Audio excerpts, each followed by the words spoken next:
Teman-teman sekalian, sedikit saya sisipkan kisah di sini. Mengagetkan dunia kedokteran di Timur Tengah. Seorang pengusaha, Masya Allah, punya keluarga yang sangat besar. Dia berpoligami, punya istri yang 4, kemudian anaknya banyak, harta kerbanya banyak. Perusahaan yang dia tanggung itu lebih dari 20 perusahaan di bawah naungan dia. Orang kaya raya, mampu.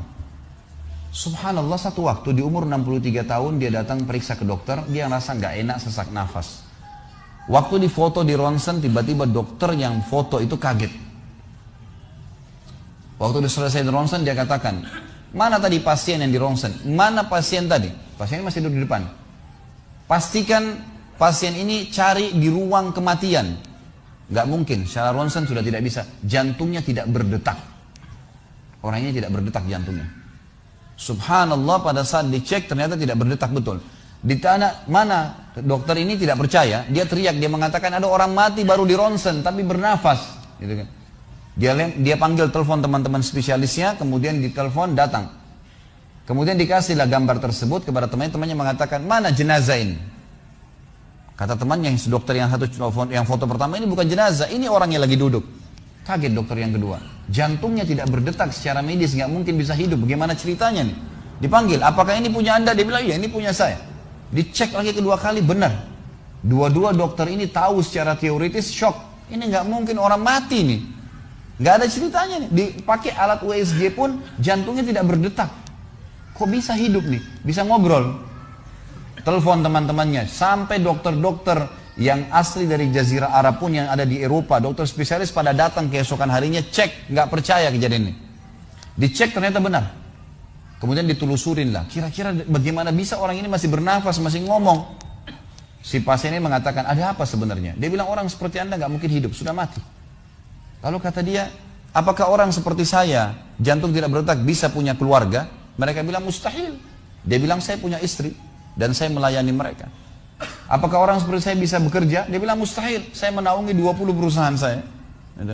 Semuanya bisa berjalan, mereka gak percaya. Sampai datang seorang dokter yang senior dari Jerman, datang khusus karena kasus masalah ini, diundang oleh dokter-dokter spesialis tadi.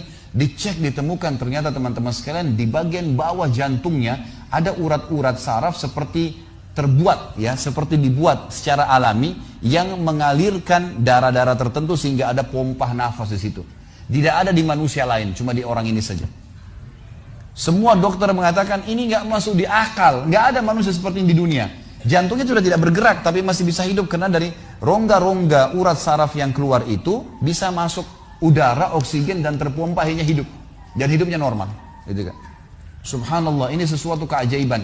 Lalu kemudian ditanggapi oleh seorang syekh yang memang teman dekatnya orang ini, mengatakan, yang saya tahu, ini semua disampaikan dalam khutbah Jumat. Lalu dia mengatakan, yang saya tahu orang ini tidak pernah ketinggalan puasa Senin Kamis, tidak pernah ketinggalan puasa Ayyamul Bid. Semua puasa sunnah dan wajib dijalankan. Dan tidak pernah buka puasa sendiri, pasti buka puasain orang lain. Tidak ada kegiatan sosial, buat gali sumur, bangun masjid, bagi kitab Al-Quran. Tidak pernah kecuali dia ada di situ. Walaupun andilnya tidak besar, tapi selalu ada. Orang tuanya selalu dibaktiin, selalu bersedekah, selalu kalau datang kepada saya diskusi tentang masalahnya orang. Ini ada tetangga saya punya masalah begini, bagaimana jalan keluarnya secara syariat, dan seterusnya. Hidupnya sibuk dengan ibadah kepada Allah Subhanahu Wa Taala. Allah ciptakan urat saraf khusus sehingga bisa terpompa ya, udara masuk ke jantungnya. Tidak ada operasi.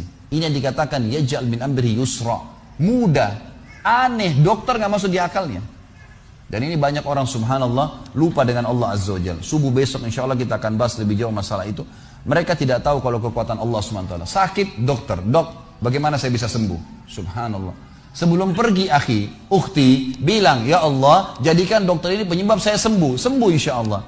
Tapi kita tidak bergantung pada manusia. Kata Nabi SAW dalam hadis qudsi riwayat Bukhari, kata Allah Azza wa Jal, hai anak Adam, kalau kau menggantungkan nasibmu pada aku akan memenuhi semua kebutuhanmu. Tapi kalau kau menggantungkan nasibmu pada selain aku, maka aku akan biarkan kau dengan ketergantunganmu. Ya udah, terserah kamu. Tidak akan bisa ditolong, gitu kan? Tapi kalau Allah Azza wa Jal turun tangan, sudah berbeda ceritanya teman-teman.